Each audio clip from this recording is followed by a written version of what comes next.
Okay. Hi, everybody. Thanks for joining us at Chicks Talking Pics this week. We have a good show for you this time. We have a very beautiful, colorful images. Well, we always do, but these I are was gonna say, don't especially we always have beautiful. a good show? Yeah, we always have a good show. Hi, Jenny. What's going on? Oh, not much. Just doing the occasional balloon rally and then back to the usual grind on the weekdays. Yeah, yeah.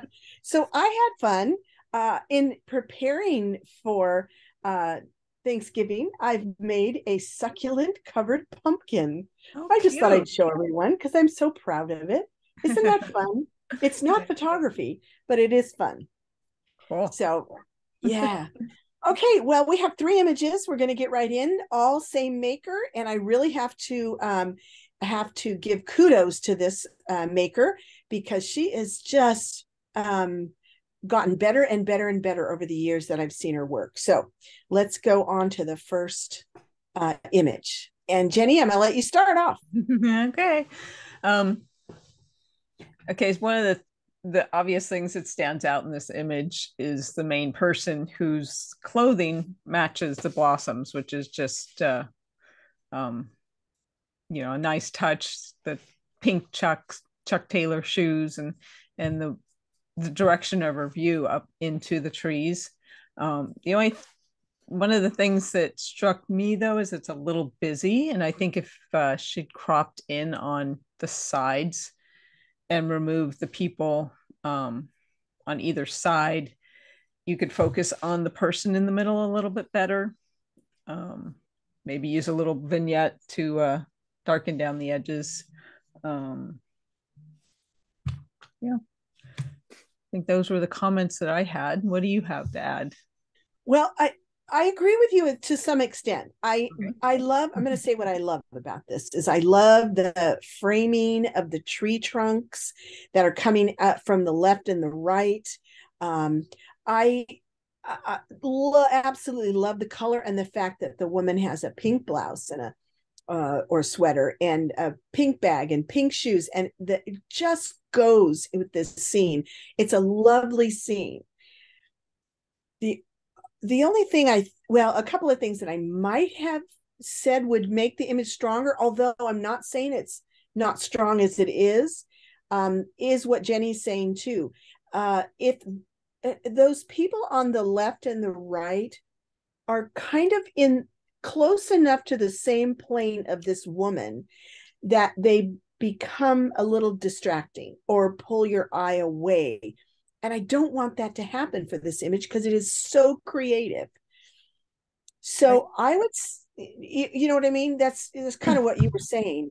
Especially yeah, the two ladies on the left on the ground don't bother me as much as the woman with the baby in her stroller. yeah, Now, exactly.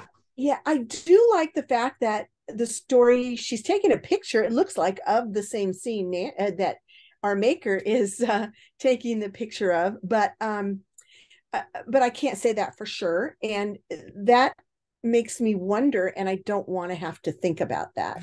So if she hadn't have been there, it would have been, I think, a little bit stronger picture.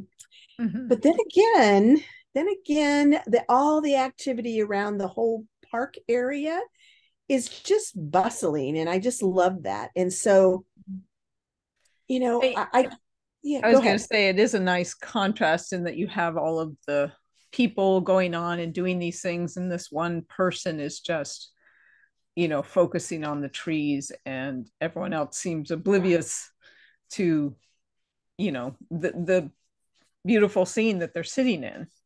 And she's like looking up and appreciating it. Yeah, and the other thing I was going to say is I almost wish her face didn't merge with the tree in the background. Mm-hmm. If her whole head or body would have been over just like a half an inch, she would have been between the trees. Now, we're just nitpicking on this. It's a beautiful image like it is. It tells a great story. It evokes a mood, right? It just tells a great story. So I'm not going to bash it. I love the image itself. But I'm wondering if those little suggestions might have made it a little stronger. Mm-hmm. That's it. Yep. And let's see what her settings were. Yeah, 180th of a second. Beautiful. Very good. Stop the action. F8. Got lots of stuff in focus. I wonder if she'd gone with a smaller or a larger aperture of, an F4, 2.8, something like that. Would it blur the background too much in the trees? Yeah, maybe. I don't know. Yeah, but I mean, you'd still have the color of the trees. So, Right. and I think that's the more defining point is the colors rather than the individual petals. Yeah, I do too. Yeah, good job. Excellent image. Love it. And another one. I mean, like I said, she's just becoming like the greatest street photographer. Wonderful. I wonder what this guy, I mean, he looks like he's sucking up or vacuuming up coins on the bottom of the fountain. I think that's the story here.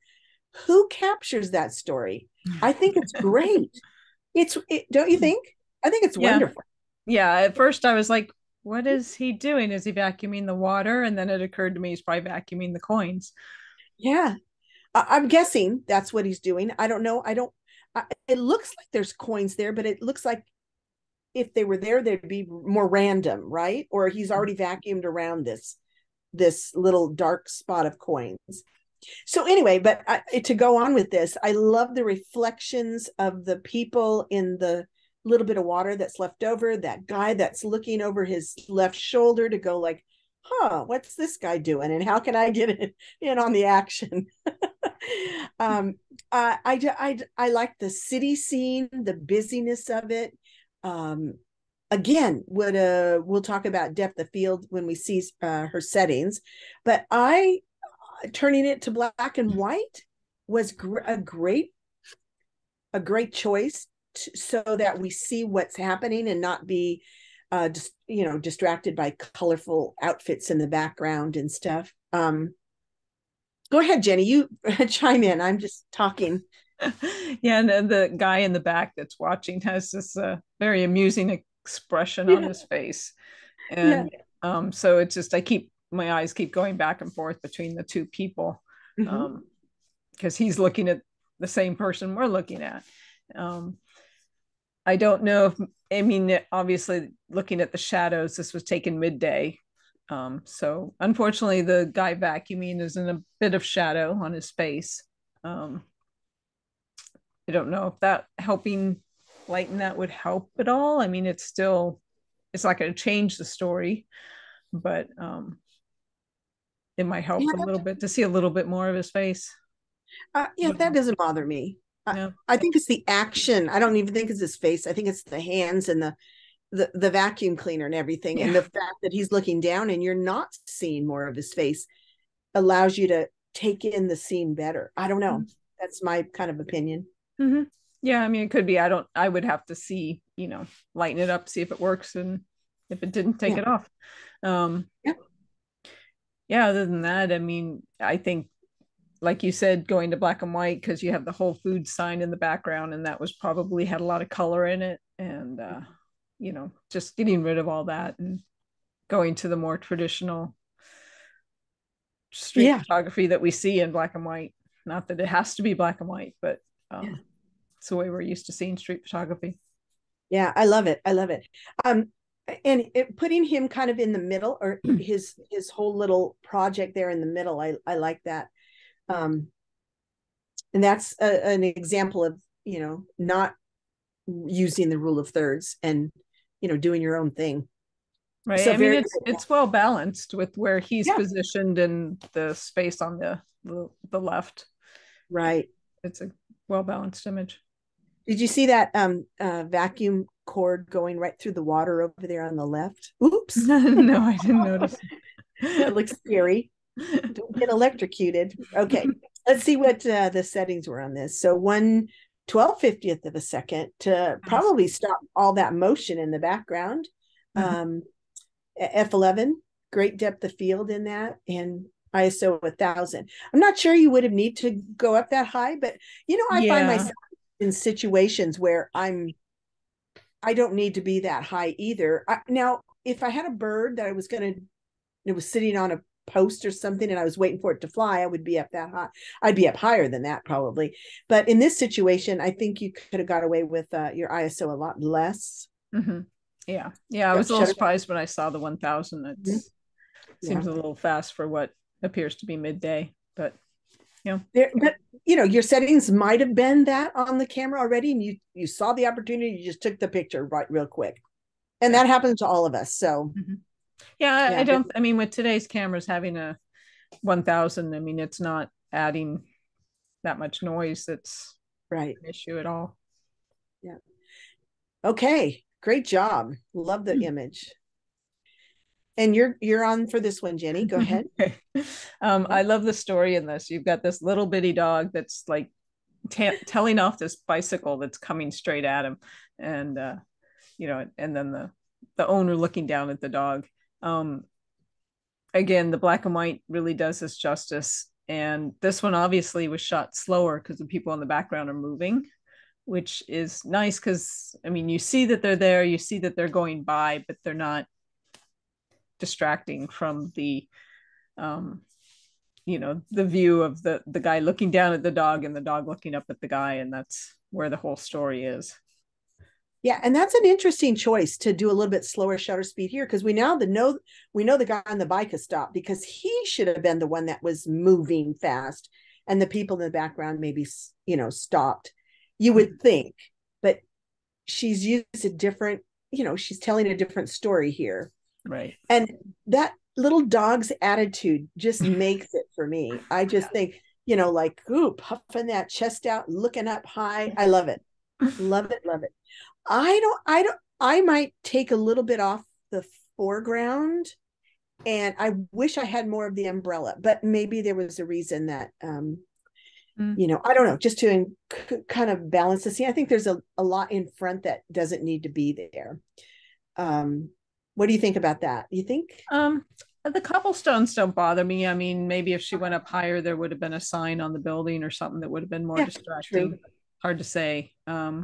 Yeah, it is. I mean, I think the dog is in a good position. I mean, you've got they're almost each at the third. He's a little bit to the left of it, but yeah, I like their positions. That doesn't bother me. I mean, maybe a little bit of that the dirt on the bottom right of the cobbles. Yeah. But if you pop in, you lose the person's knee. Right. The water bottle's a little distracting, but again, you don't want to cut the person off at the knee.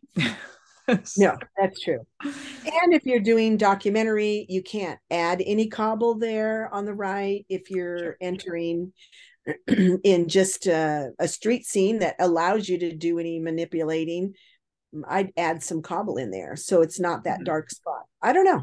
I play around with that though. Yeah. Very good. Yeah. All right. Very nice. Woo. Wow. Settings 1/25th of a second. Yeah, that'll certainly slow down those people at f11 and ISO 300. Very good. Oh, one more thing I'm looking at here, just up in the top right-hand corner, that that other umbrella that is poking into the scene. Yeah, that was bothering me. And again, if you cropped it, you'd lose the woman. Right.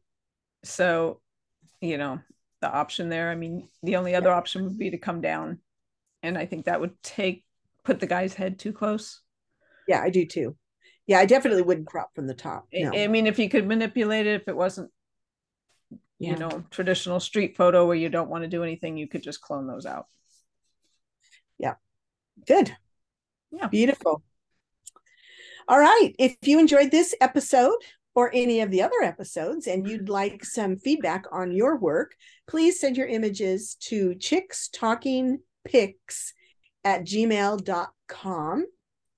And, send them in JPEG format, 1920 on the longest side, if you know how to do that. If you don't, just send them along. We'll take the time to fix that for you. And we really enjoy doing this for you guys. So when you're on YouTube, go ahead and hit the subscribe button and the all to get notified when the next episode goes out. And you should be able to find our channel at Chicks Talking Pics is our new handle on YouTube. Yeah. Happy Thanksgiving, everyone. And we'll see you in the next episode. Bye. Bye.